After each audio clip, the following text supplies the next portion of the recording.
come. Let people outside know to be quiet when they come in, respectful of the fact that we've begun.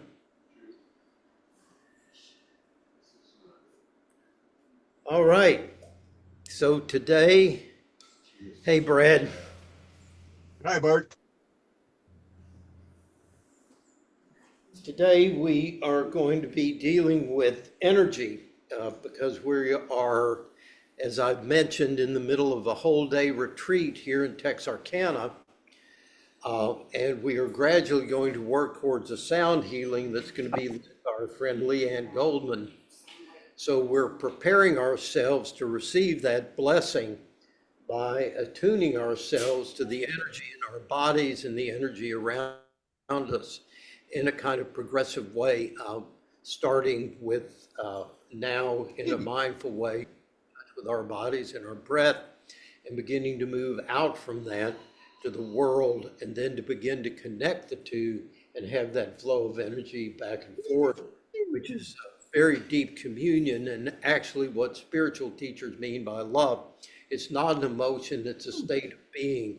So this group has been doing something about heart opening and the window in the heart. Rumi's statement, there's a window that opens from heart to heart, and ways of closing it, not a needle's eye of access.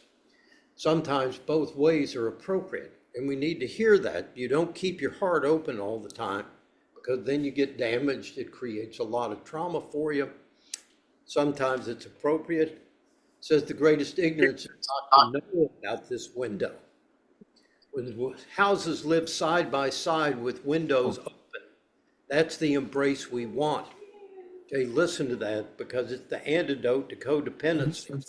Great souls can stop over to rest. When houses live side by side with windows open, the heart window open, not collapsing it into a constant togetherness, not trying to control each other, no contracts, but an openness, that's the embrace we want. And I'm in a difficult stage in my own life personally, which I'll share with you, which is I've had a Kundalini awakening, and I'm not finding a lot of teachers around to help me with this. So I went looking. I made the mistake of Linnell's workshop in Austin was next to a half-price book shop. I spent $250, and I reconnected with an old teacher, a guy named David Data. For any men interested in men's studies, he had a wonderful book called The Way of the Superior Male. But good one, Beth. So he's got this book, which is called Naked Buddhism. You can figure out why I was attracted to the title. Two of my favorite things. And I love what he had to say. It's almost, you're going to hear my language in this. So he says, the human body is very sensitive to pain. You stub your toe, and for a few minutes you're consumed in minor agony. Emotionally, too, pain is ever possible. Your lover betrays you and your heart feels crushed. When you feel the agony of lost love, let alone the immense suffering of the world's starving and dying millions, you can be racked with sorrow. Most of your life can become the effort to avoid pain, to experience pleasure, and to pretend everything is okay, perfect. If another person, customer service person on the phone tells me perfect, I'm going to choke them. I can't stand that. Your life can still feel incomplete, even in the midst of a fine meal with a smiling lover at the peak of health. Even during the best of times, you may suffer a sense of lack. This dissatisfaction occurs because you are not opening. Hear that. You said, I only teach you one thing. This is hell. This is heaven. Any clause against life creates suffering. Okay? So the first noble truth, all life is suffering. Okay? Everything we look at is suffering. Why is it suffering? It's suffering because it's closed to the experience. We don't like the discomfort, or we're grasping after something we think is going to make us complete. So we're never satisfied in the moment. He says, fully open, and as openness, feel. So that's the challenge today. How open can we be? How much during this time in a safe place with safe people can we begin to let down the defenses? So our amygdala carries all the trauma we've got. It's sitting up here firing constantly. Everything's trailing, every hurt you've had in the past, bringing it in a half a second, arousing you with the same level of intensity that it had when the event happened. Okay? You close. You didn't mean to close. No shame, no pathologizing, just closing. Open, close, open, close. Then the challenge is how to soften back into the present moment, how to allow yourself to feel the intensity of what's going on. Well, how do we do this? He says, feel the entire surface of your skin, open to sensations. Feel your mind open to its thoughts, your eyes open to light. Feel the kitty going by. Feel whatever you're feeling, however painful or pleasurable. The reason you can feel it is because you are open. What you need to understand is you are not a thing. There is no thing that is you. You are a field of awareness. When you get into a little more advanced in your meditation, you begin to understand this, everything, this entire thing surrounding you is simply a space of awareness. And every thought emerges in that field of awareness. Every emotion opens in that field of awareness. The entire world opens up in the same unified field of awareness. That's your true identity, all right? If you are the vast universe, that unified field of quantum energy that is aware, what do you have to fear of any thought, emotion, sensation that emerges in the body or the mind? So to recover your connection with your true self is not to go through analysis, not through thought, not through hours of writing, but to take a step back, let go, open, and feel. Openness is bliss, not the giddy kind of bliss you feel when someone tickles you. When you feel anything as this openness, it is who you are, the most fundamental aspect of your being. And when you close to the moment, resisting emotions, people, or situations, then you deny this openness and you suffer. Openness is bliss because it is the most deeply who you are. Your heart always knows the truth of openness. In every moment of your life, your heart tacitly compares the close suffering that you are doing for this bliss of your true openness. You know inherently this moment could be deeper. It can only be deeper if you allow it, not force it. The minute you try to make something happen, this is the paradoxical intention. If you intend to open, you close, okay? Because the minute you set directed intention, you're in sympathetic nervous system, you're in fight or flight, okay? You can't get to parasympathetic through the sympathetic. So it's by allowing, by relaxing, by trusting all the words that we use, that we settle back into this. So I know you probably get tired of this. It used to be me shuffling through papers trying to find something. Now it's shuffling through my photos to try and find things that I've saved. This is one that we've done before. Well,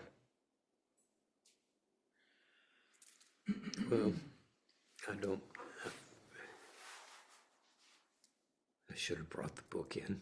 Woulda, coulda, shoulda. Not going to do too far behind. Here's the thing, in talking with Sandy this week, Emerson had this image of an eye. He says, when the eye looks one way, it's God looking at you. That's your witness consciousness. Says when you look through the eye the other way, it's your witness consciousness looking at God, okay? It's the same awareness that we're using is two ways, okay? So he's in the Radiant Sutra, it has this wonderful line. It says, follow your sensation, follow where energy meets your senses, okay? Where it thrills. They use the word thrill. Where does that energy light up your body? Where does it fire those neurons, okay? He says, pay attention to that, all right? And follow that. And when you follow that energy back to its source, you go back to the quantum field, okay? So this, when you, in the same phrase, it says, the God of love is courting you. The God of love is courting you. What does that mean? The whole universe is inviting you. It's titillating you. It's foreplay. What we're going into in meditation is foreplay, an invitation to sit there and let go of everything that's in your head that's blocking you from opening to this moment. Let go of everything in your body that's blocking you from being fully in this moment. Do you hear that? And to feel a presence behind that, that cares about me. Feel the earth underneath you, drawing you towards you, saying, relax, soften into me. Let me support you. I have nourishment to give you. Open up and receive what I have, okay? We're going to walk today. Open up, see what the trees have to offer. They're negative ion donors. They're giving you something. Earth is giving you negative ions. Can you open up? Can you receive that? Not just read it in a fucking book. That doesn't give you a bit of edge on anything, but the capacity to mindfully feel, where is that energy hitting your body? Where is it setting you alive? Where is it nourishing you? Can you feel this is your source? You're going back. We're all drained. We don't have enough energy. It's because we're closed. You're in a whole ocean of energy. So today, with the help of our various leaders, we're going to get help and support with each other's presence, relaxing into that, okay? So let's go ahead, head monk, if you will begin to gong us in.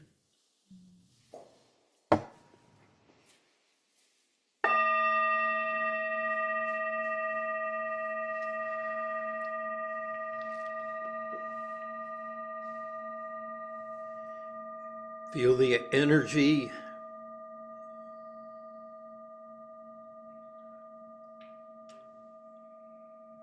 not reaching out for the sound, but allowing the sound to come to your ears.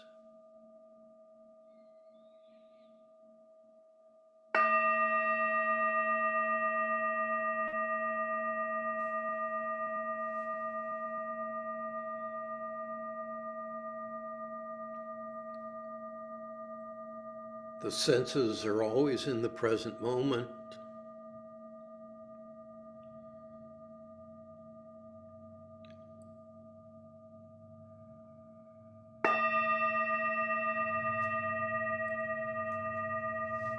Taking refuge in the present moment. And see if you can catch the moment when the gong quits sounding.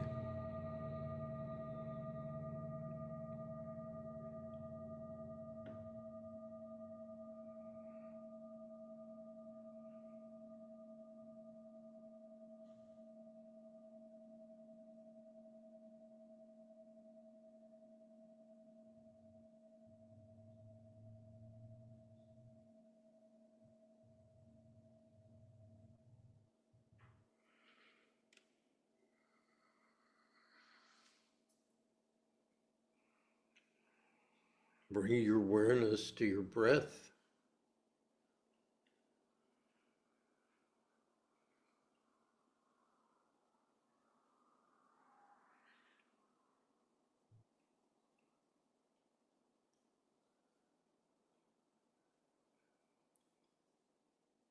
Allowing the breath to find its own natural rhythm. Trusting that process, your body breathes your breath all night long without your help.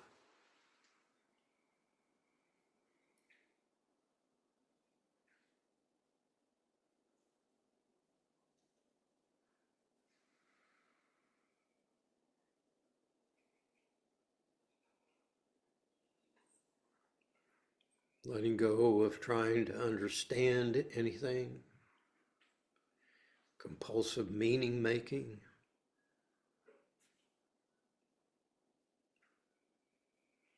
Trusting that awareness existed before thought.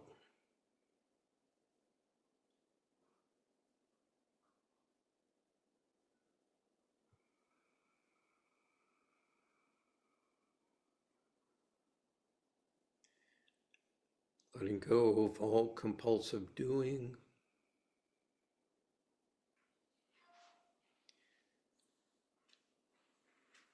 And see if you can feel the impact of that on your body.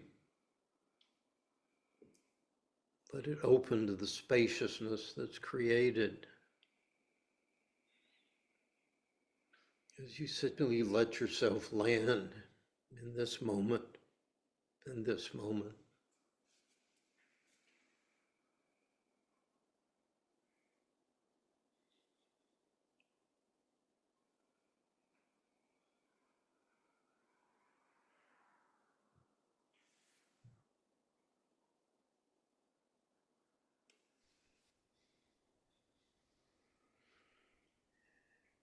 As your breath slows, you begin to shift from fight or flight into ventral vagal.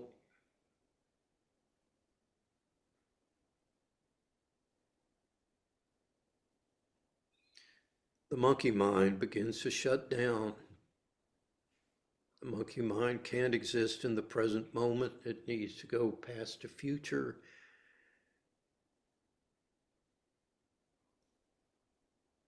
By holding your awareness in the present moment, it loses its grasp. You're not feeding it by recycling its catastrophic messages, and the body begins to calm.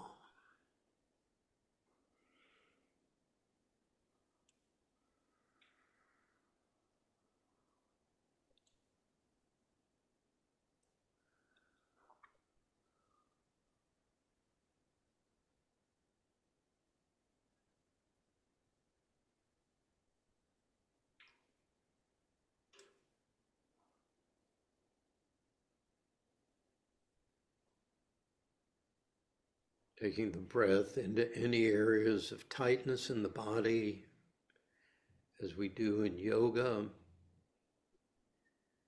Breathe into the tightness, and as you exhale, relax into the space that's created, just softening the body.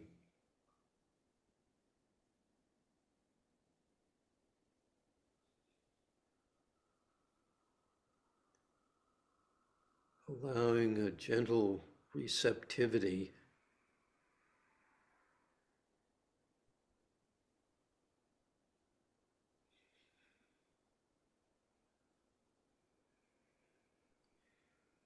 Feeling the support of whatever you're sitting or lying on.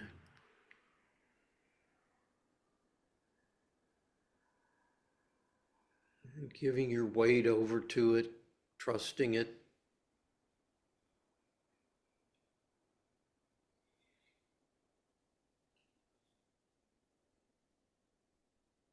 Feeling the body softening and opening.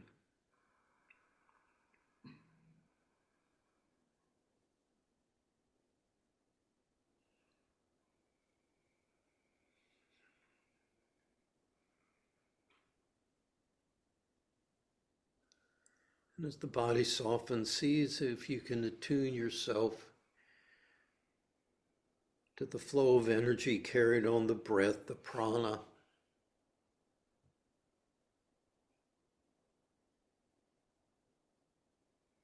As you breathe in, feel the energy. How do I feel the energy? Do you feel the sensations at the tip of your nose? That's energy. That's God. Energy becoming sensible, becoming something you can relate to. I know God is sensation in my nose.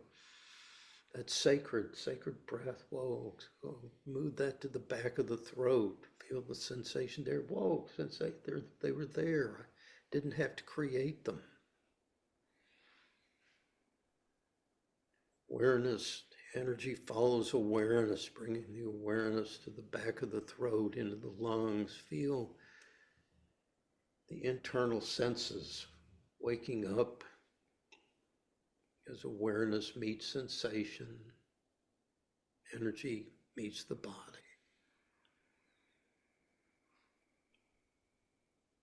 You are space, energy fills you.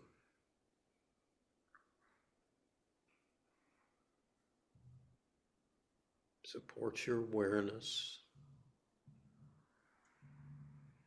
See if that energy pools in a dynamic center. Where's your energy center in your heart? Can you feel energy collecting in your heart, your solar plexus?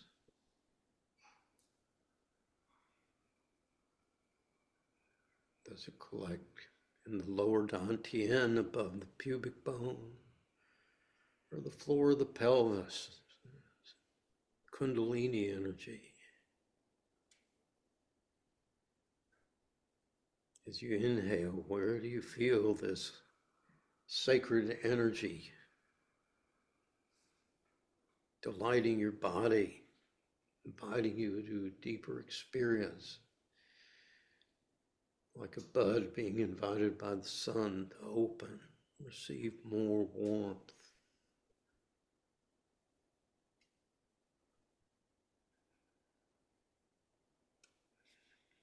As you breathe, do you feel the energy moving in and out through your hands and your feet? We'll do more with that today, later.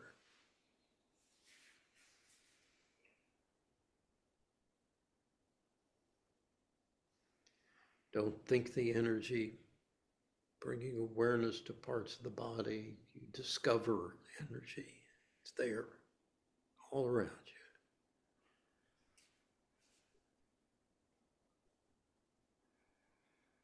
The body softening, the breath moving the air, energy churning it, mixing it, releasing it,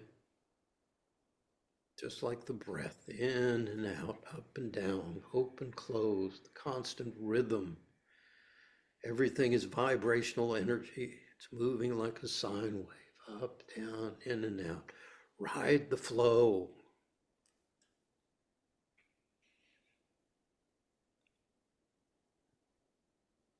Any resistances emerge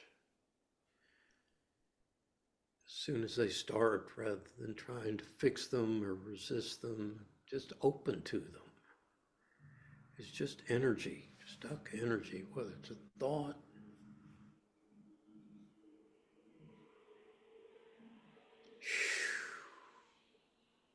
letting go, deeper, deeper, softening.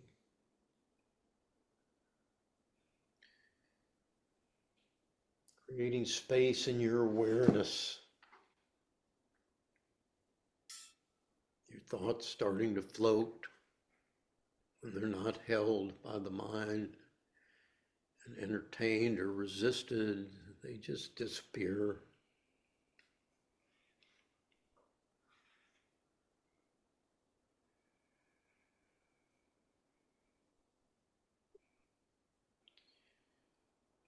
Relaxing into the boundaryless spaciousness of pure awareness.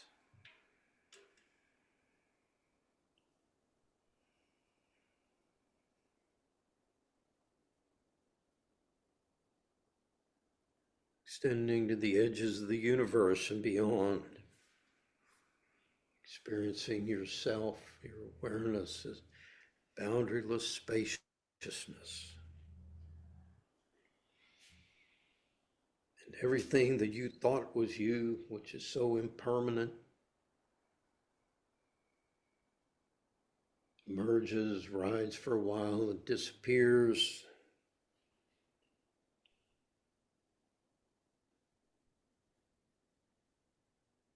Just energy lighting your senses up for a moment,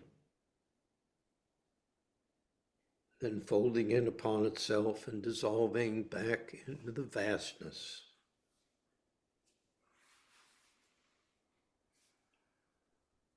Unlike attention, notice that awareness exists everywhere at once. internally, externally.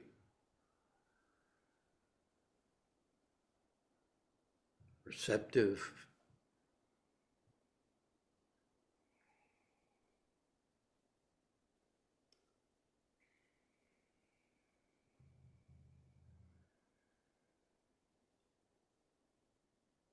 The whole field of sensation floating, emerging without effort in this vast, edgeless space.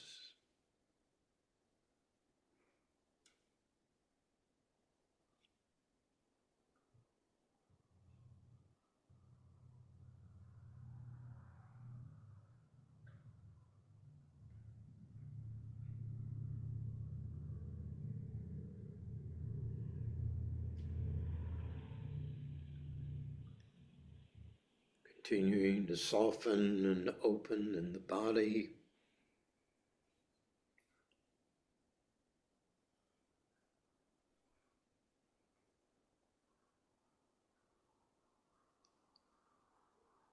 Soften and open the mind, everything allowed to pass without the least clinging or interference.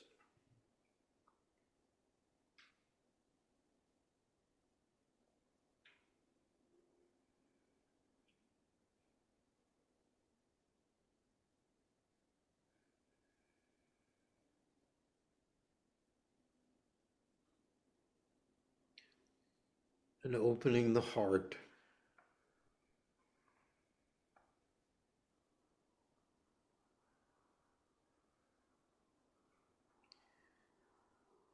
Feeling yourself a part of the great heart of compassion.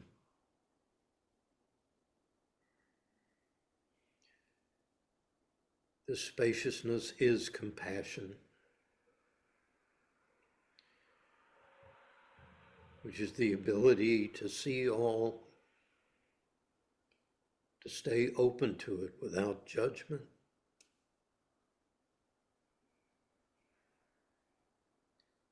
And like the moon, receive all that energy and reflect it back to the world, opening your heart to the world.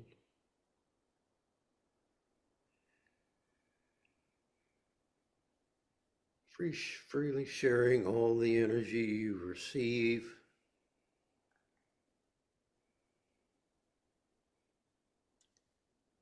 Feeling that deep, abiding, peaceful joy of being a channel for divine love.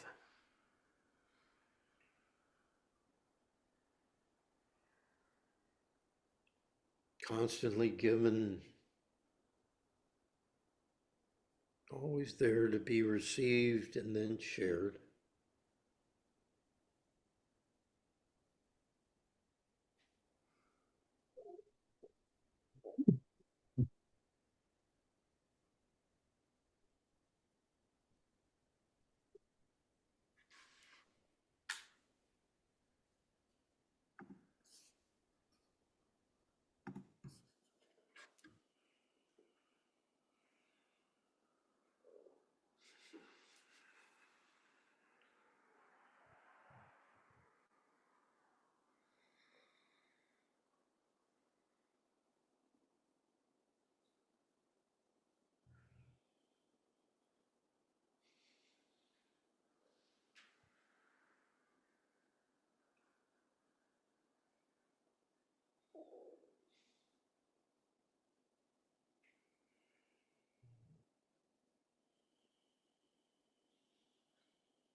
move your body in whatever way feels absolutely delicious without concern of anyone else's judgment. If they can't handle how you look, fuck them, okay? They need to not be here. That's not that kind of place, right? I never heard of a retreat where you're allowed to fuck each other, Bart. Really? Then you haven't been There paying probably attention. are some. As a matter of fact, there's a name for retreat romances and things that happen there. A lot of that. That's kind of- only my experience. Y'all are grown My up. What are we playing pretend here? Okay, I heard a quote. So y'all are in danger. This is from Chuanzi. Chuanzi was a successor of Lao Tzu, who was the founder of Taoism. He wrote the Tao Te Ching. And Chuanzi was a trickster teacher too. And he got an invitation to go to the imperial palace. Got an invitation from the emperor, and he told the messenger, well, I respectfully decline. And the messenger says, how in the world could you do that? This is an opportunity to have every need met, to live in comfort, to be respected. And Lao Tzu pointed to a turtle and said, you see that turtle? Where do you think he'd rather be? On a pedestal under a dome in the emperor's palace, or out here wagging his tail in the mud? Said, well, I guess he'd rather be out here wagging his tail in the mud. Chuanzi said, then leave me alone, let me wag my tail in the mud. So his saying was, I'm going to speak some words recklessly, and I want you to listen recklessly, okay? I want you to hear that. I'm going to speak some words to you recklessly. Why? Because the things that constrain you when I speak recklessly are the very things that are keeping you from realizing who you really are. Okay? Listen recklessly. You have a part of you that wants to let go of all those oughts and shoulds and all that fucking propriety and looking like spiritual people are supposed to look and saying what spiritual people are supposed to say. Brad, is that going to work? Never mind, he's still muted. Just shake your head. I agree with Bart, of course. Okay, there you go. Brad and I went to seminary together Oh, dear. and studied with the same spiritual teacher. So But Bart learned. that's an insult. If y'all didn't get it. So that would have meant I learned to be proper. Yeah, Brad, you got something? I just was remembering an image that floated through the seminary once. It was called Scholars Giving Birth to Dead Knowledge. And it was a bunch of skeletons giving birth from another skeleton to a baby skeleton. So there was a kind of an anti-intellectual, anti-scholarly attitude at our seminary. Well, Brad and I were part of the first generation. Someone said to me, you look like an old hippie. I said, it's glad to be known for who I am. We were the first counterculture group to hit the University of Chicago and the Unitarian Seminary, Meadville Theological School, and they were still trying to be Harvard. They had these dark wood paneled rooms with former presidents hanging in upholstered chairs, and we're in there playing Frisbee. They had a tea, the president's wife had a tea for all the wives of the guys going to seminary. So while they were doing that, we watched porno films and invited whites over later. We got called in immediately the next day and reprimanded for conduct unbecoming a minister. And we're going, are you people for real? Mm-hmm. So what was happening was spirituality was meeting organized religion. The counterculture was really the first one to celebrate, to say, you worship better at a rock concert. You worship better when you're making love than anything you do in a church. The church is dead. You walk in there, it's like a funeral service, and you end up feeling worse about yourself than you came in, right? And we were trying to bust all that stuff open. Now, you know, you say, well, where are the hippies now? We go out to Maui, and there's 200 people at a Ram Dass thing. You go, every community now has a yoga center. It's got Tai Chi. It's got people playing music with each other. The internet has allowed people to write and to get their music out without going through record companies. We've changed the way people birth babies. We changed the way the education system worked. We have changed every institution we have moved through. And now we're changing aging. Can I tell you all a story? Okay. This Beth, you dear, you. Yes, we, anybody listening. Yes. So Dean and Beth, good friends. Dean was the head of the psychiatry department at the VA hospital in Shreveport and then down New Orleans. And I think you're freelancing now, more or less. And Beth is a former nurse.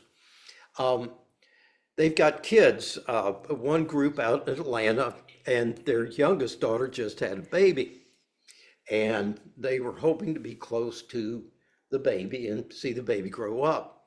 So they also happen to own a family home in Roebling, Louisiana, which is halfway between here and Cypress Lake.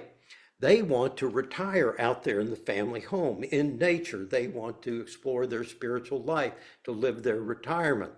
So their daughter says to them, we are moving to Atlanta to be with our other daughter and with her sister and the other kids.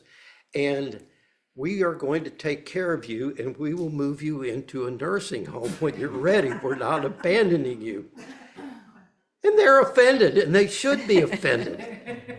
I think Ajna will remember a time when I couldn't walk to get up the stairs because my knees were bad. And she tried to help me. She goes, can I help you with that? And I said, don't you ever fucking say that to me again. If I need help, I'll ask for it. So we are aging recklessly. We're aging recklessly, just like we've lived recklessly. We birth babies. Oh, you can't have a baby outside of a hospital? Bullshit, okay? Did it for You can't centuries. teach children unless they're in a regimented classroom. No, none of these things we taught were true. Black people can't get along with white people. Women can't run companies. You can't trust them with authority. They're too damn emotional.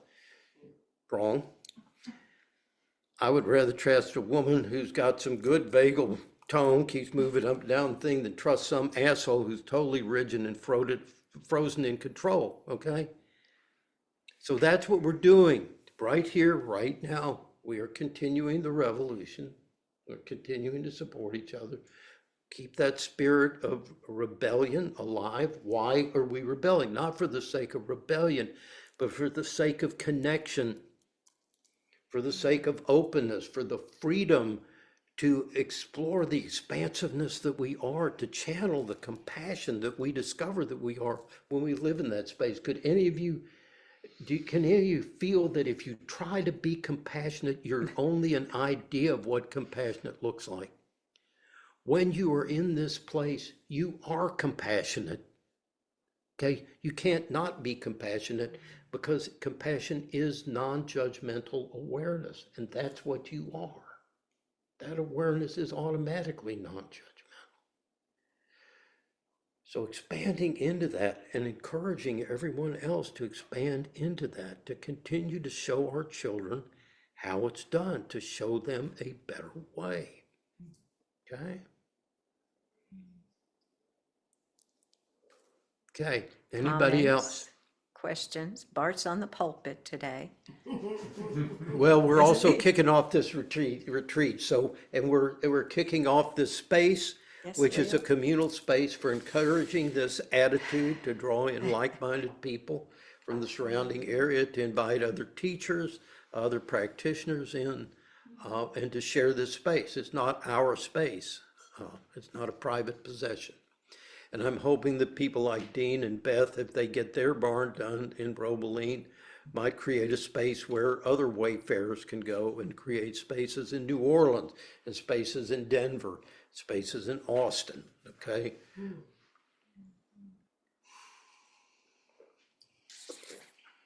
Yeah, Ellen. I was just wanted to say that I love all of this talk, and it's so hard to do the rebellious thing without the community and without the support and without the other people, so I think this is incredible, That's it. Absolutely. you know. That's it. I used to do a thing in my old church where I'd hand out popsicle sticks and I'd give everybody two. And I'd say, hey, okay, take the first one and break it. Said, now pass out, hand back your other popsicle stick. We bund them all up and I'd say, now break it. Okay. So individually, if we're kept isolated, we're extremely vulnerable. But when we get together, the energy that we create, okay, you'll feel that here. You're going to walk away with more energy than you came in here with, hopefully.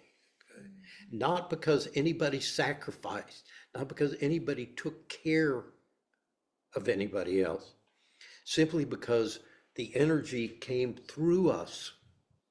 Okay? We embody that energy for each other.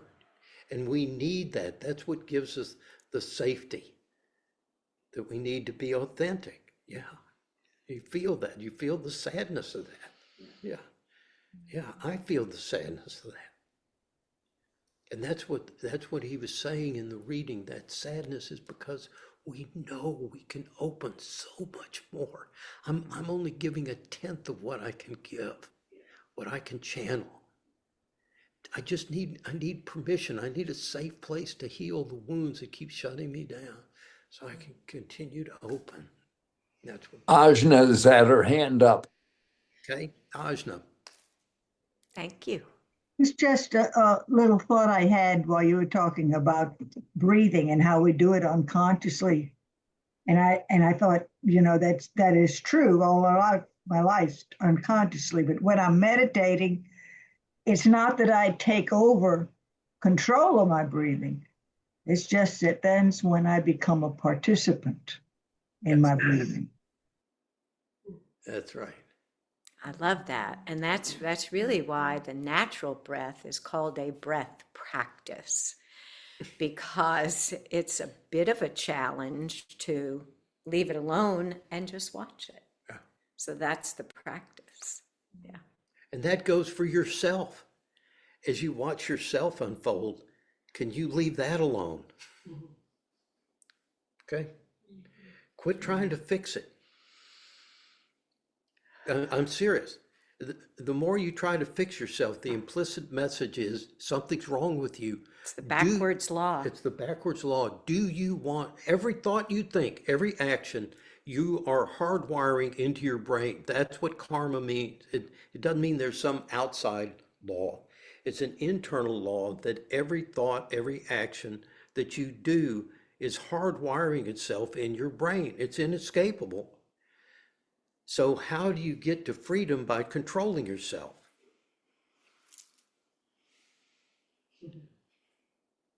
If you figure that out, come tell me. We'll write a book. We'll make $1 bazillion. There are a bunch of people saying that they can do that. I have found one that works. Yes, Dorothy. I don't know the answer, but I do want to say something. Okay. That's how it Please. works. When we first begin a pattern inside our body, it comes in, let's say it's a thought or a movement or whatever it is. I feel like it comes in, and if it sticks and we stay attached to it, it's then like a cobweb. The neural pathways that connect relative to what you're doing. But then, when we continue the repetitive fear or judgment or resentment or whatever it is, that causes dis-ease, the cobweb can grow thicker, and over a period of 30 years, it can be like a cable. Yeah. So I feel like the only way to deal with that, if you've got those thick, elastic cables, and you're just wretched into thinking one way with judgment, the only way to deal with it is to sit and be quiet and allow yourself to be present. And soften. Soften, well, yeah. Yeah, soften. Yeah, and where is a compassion when we first begin to see what we've done to ourselves, when we quit blaming other people and say, I've created this, not intentionally. It's like I didn't intentionally breathe. I didn't intentionally create my trauma. That trauma got created. It's in your brain. You're hardwired to keep trauma for the rest of your life. So that you don't forget the bear attack. You don't want to forget the bear attack, okay? The problem is we were never meant to live this long and to have this many traumas carried around in our little baby brains. So where is the compassion when we look and see the pain that we're in? Instead of being judgmental, go, God, you're fucked up. You really need to get some help. Where is the, wow,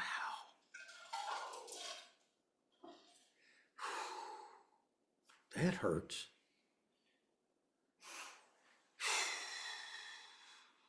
Yeah, let me be tender with that. Let me be soft, vulnerable. Okay, I need a group vote real quick on the screen. How many of you can stay just a little bit longer? I don't want to keep anybody that's got to go. If you need to go, check out, and we will pick up with you next week. We're going to go just a little bit longer because we started late. There Okay. was Any other comments, questions, questions? comments? Go, Is that Guy? Yeah. You have the floor, Guy. Oh, he's leaving. Maybe that was a Oh, wave. that was bye-bye. Okay, never mind. Okay. Let's give you all a view of the group again.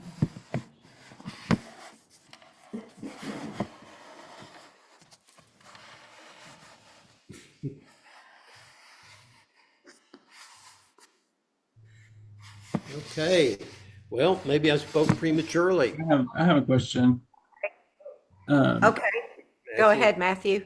So if you talked about opening and closing the window of the heart and Yep. in houses side by side. This way. When it's appropriate to close the window of your heart, is that the same as closing off to life, or Closing off what? when it's appropriate to close the window of your heart, is Mhm. that the same as closing off to all of life, or can you stay open to life? You see my question? Yes, When is it appropriate to close? No. Okay, Can you close the window of your heart and still stay open to the rest of life? that's the point. You can't. That's the dirty trick. And that's why if you look at what we call negative emotions, okay, they're not negative emotions. They're all constricting emotions. Anxiety, anger, angst all come from the German word to close, okay? So we don't carry resentments because when I'm resentful, I'm closed off my part of my heart to you, but then that part of me is closed off to life too. And if I build up a bunch of resentments, then I'm walled behind the resentments. The same way with fear. Fear constrict, it's the major constrictor. That's why we say a perfect love. So what's the love? The love is this thing drawing you out. It's what's making you unhappy. It's like longing for your lover. You want to be that spaciousness, right? That's what's drawing you out. A perfect love, surrendering to that draw, casts out all fear. Okay? Because fear can't exist in that space. True love, there is no fear. well, There is no fear here. Right? That's one of our favorite chants by Luna. Luna Ray. So, yes, can't be fearful. Guilt. All this guilt you carry, closing you off from life. All the shame you feel, closing you off from life. It's not what you think it is. You've been sold lies.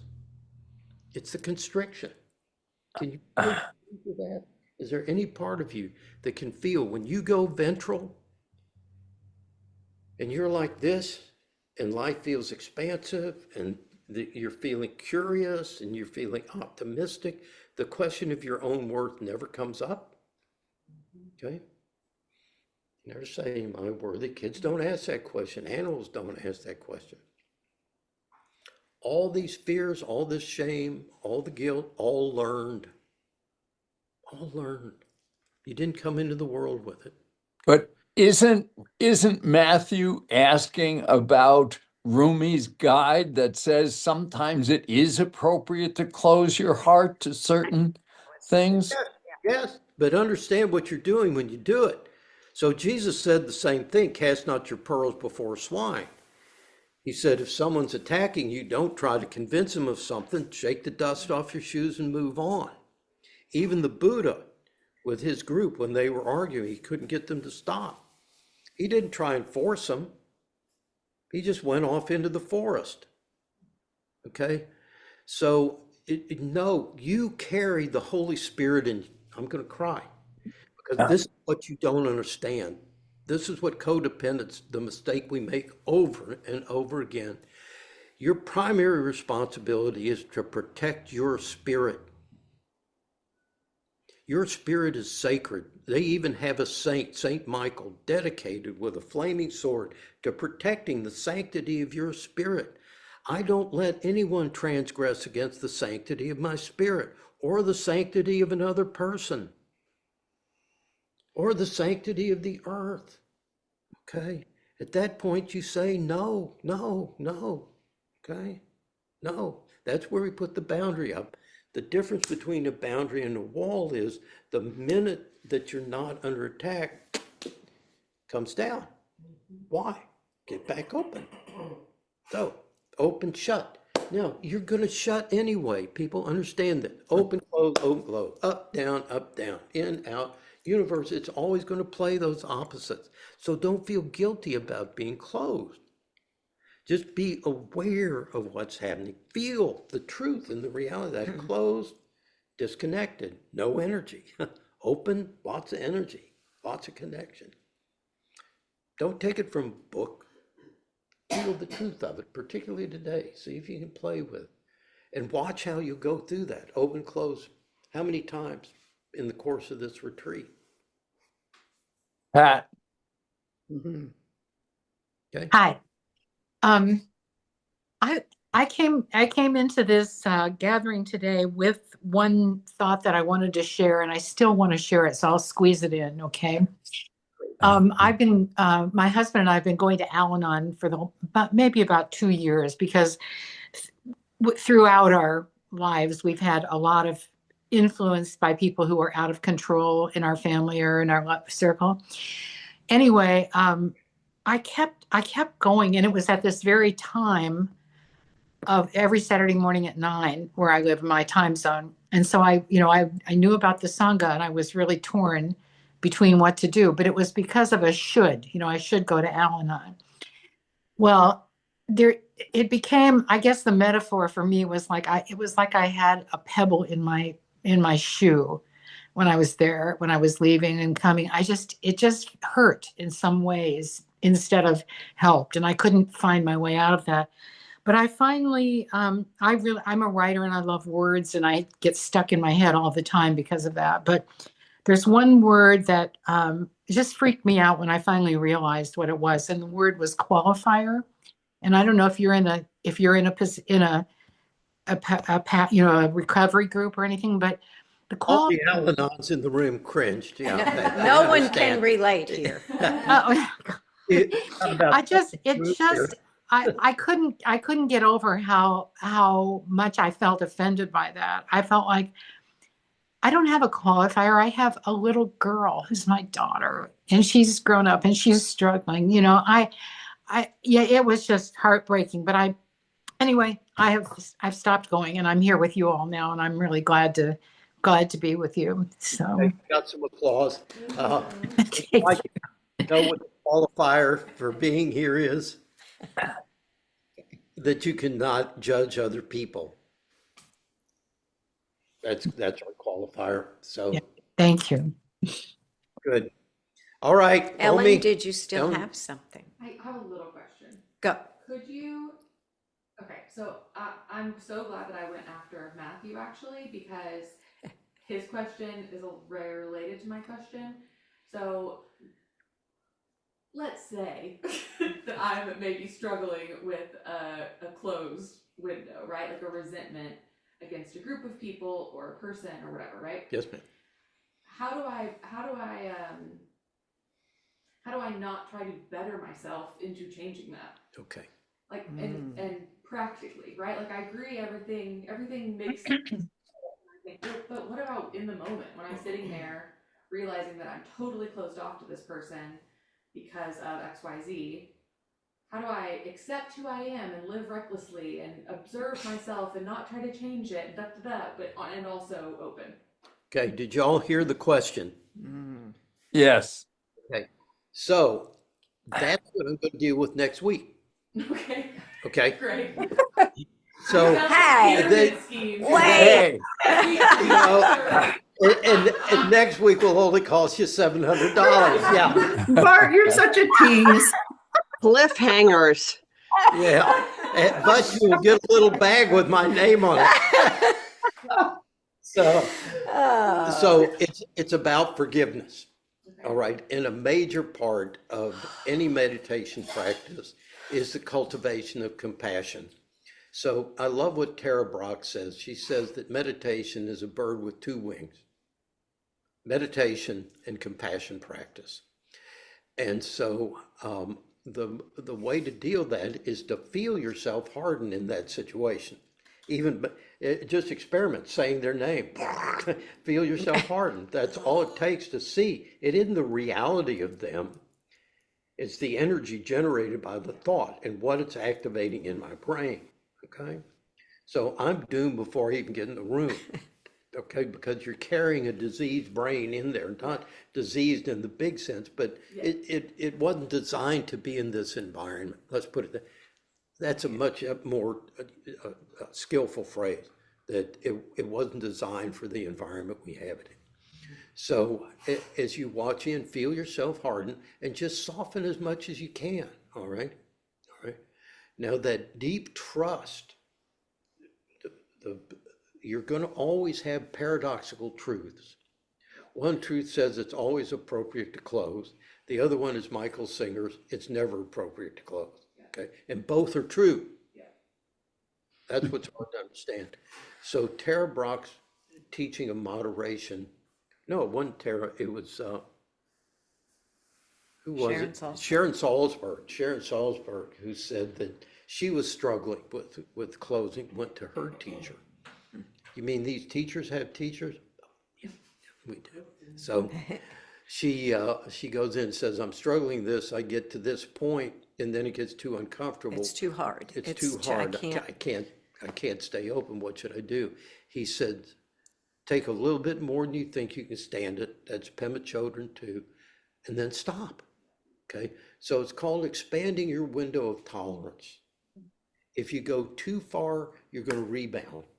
Okay. If you don't push it to that limit, then you don't grow as much as you could. And that's going to change, just like in yoga. Some days I walk in, my body's real comfortable. I could do a forward fold, no problem. Others, I can't even get halfway. It's all okay. One more question. It's not a question, it's just a comment. Yeah. As I listen, I'm just thinking behind every time I close, there's a belief. So I just become aware of how attached I am to that. Okay. My body lets me know if my heart rate goes up, my breathing constricts, and my thinking really shuts down. So every little awareness loosens it. Okay. Did you hear that? No. Okay. Well said. She was saying that when she finds herself closing, that she always notices there's a belief behind it. Okay. That's what I mean. You were taught this stuff. It's not, you don't do it because well, that's not true. Just like I say, your brain, there are 5 protective mechanisms that you got that are built in. People pleasing is one of them, and bullying is another one. So your brain was designed to do these things without your permission. But through most of it, there is an idea. And she said she can tell it because her heart rate increases, her blood pressure goes up. That's developing the internal senses that I'm encouraging you to do. The interoception, the proprioception, nociception, the vestibular sense, Do I feel it in my belly? in your Do I belly, feel it in which my is, heart? I can't remember or... the name for the name for that, but you know, that's where it emerges first as sensation. Okay. Then thought. Sensation generates the thought. Sensation generates the closing. Then we become aware the minute we catch it. And that's the thing. Before the storyline starts, and we'll get into storyline at some point, we start explaining it, describing it, feel the closure, soften. Okay. No matter what. There's a no matter what. Okay. And that does require a pause, by the way. A step back. Step back. The awareness is the softening. Yeah. Right. It invites. Awareness is the softening, she said. Okay. All right. Executive decision. Omi, All right. Close. 3 unmute rounds. yourself if you'd like. 3 rounds of Om and the wow. Tim's wow. Tim's wow. Tim's wow. Wow. Honor the wow. We'll tell people the story later. Deep breath in.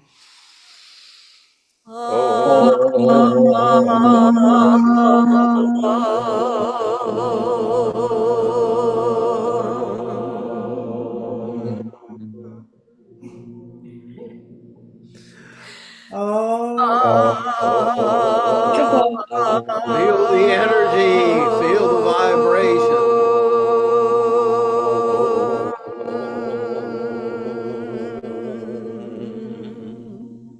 Oh,